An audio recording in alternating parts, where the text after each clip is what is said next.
It was actually, I'll show you right now.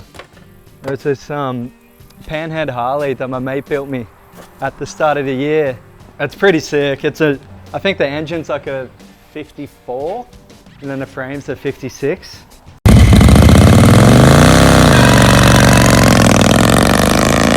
But yeah, this is the engine's from San Francisco and the frame's from the Bay Area as well.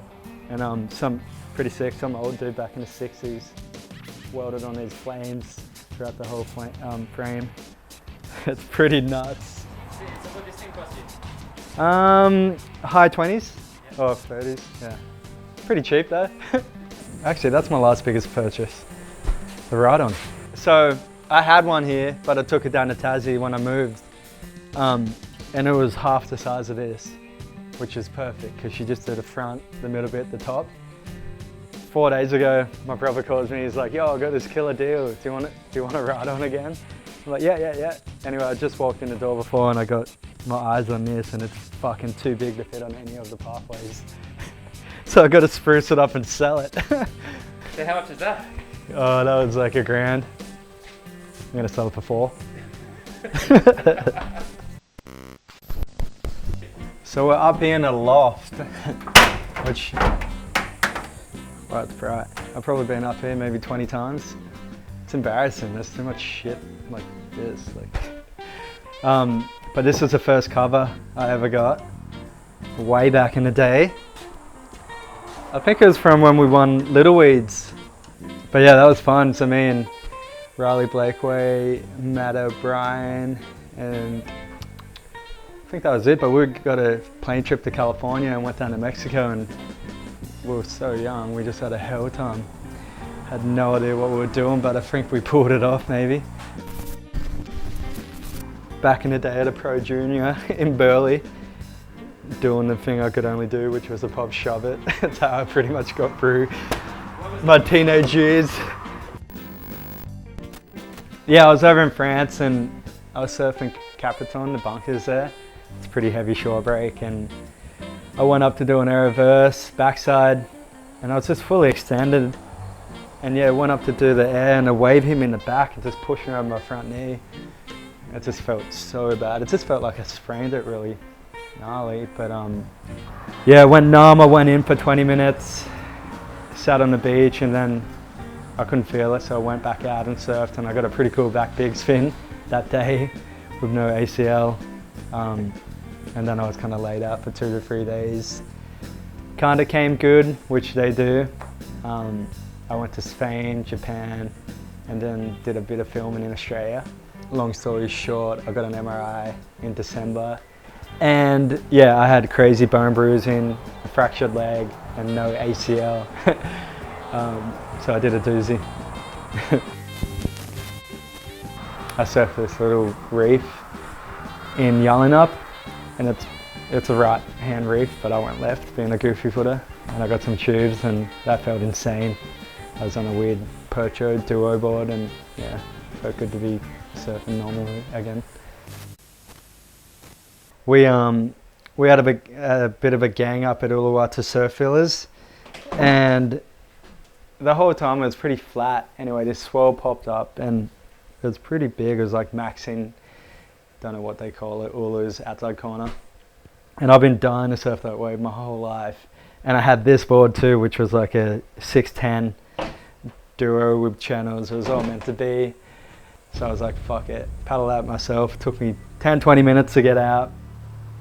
I don't know, 15 to paddle out, no one out. And I'm sitting there and first wave, I don't know how big it was, like, I don't know, 6, 8 foot. Wanted to test out how this thing felt, and I just took off. It was a long one. Took off, cut through the back, popped up and it was snapped.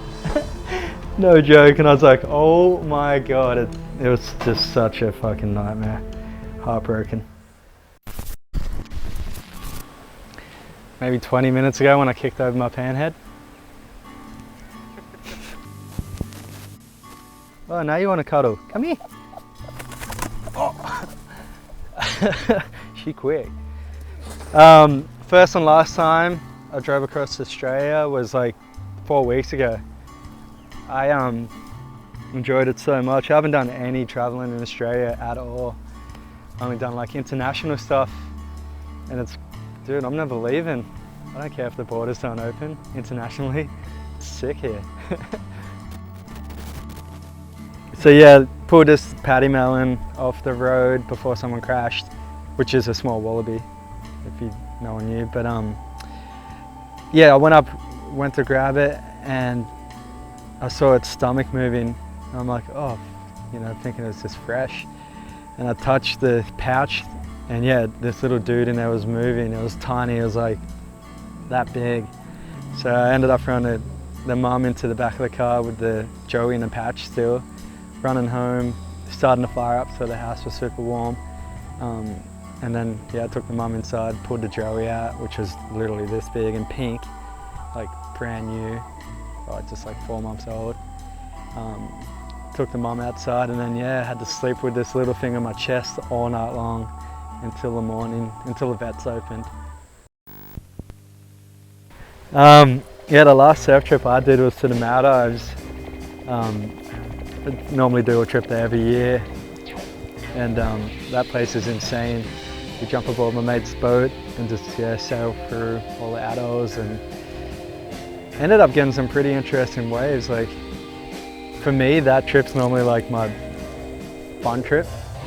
So I normally just take 2 normal hi-fi boards, and the rest of them are like twinnies or finless, because it's normally not that good. But this trip was firing the whole time, and I ended up breaking my 2 good boards in one session, and just having like twin fins and finless boards for pumping waves, like the best air waves I've ever seen in my life. So I kind of fucked that. Yeah, the last time I surfed solo was last year over in Sumatra at Mandiri Beach. It still baffles me because it was at least 6 foot or a little bigger, dead glass, and no one out. Like perfect left hand, heavy ass tubes with maybe a ramp on the end. And I don't know, I maybe got like 10 barrels back to back to back, and not one person paddled out. They were all on the beach watching it. Maybe I don't know, it was a little too big for him, but it was perfect. There wasn't a drop of water out of place. That was the last solo surf, and probably the only chance I'll ever get to surf waves like that again. No one around.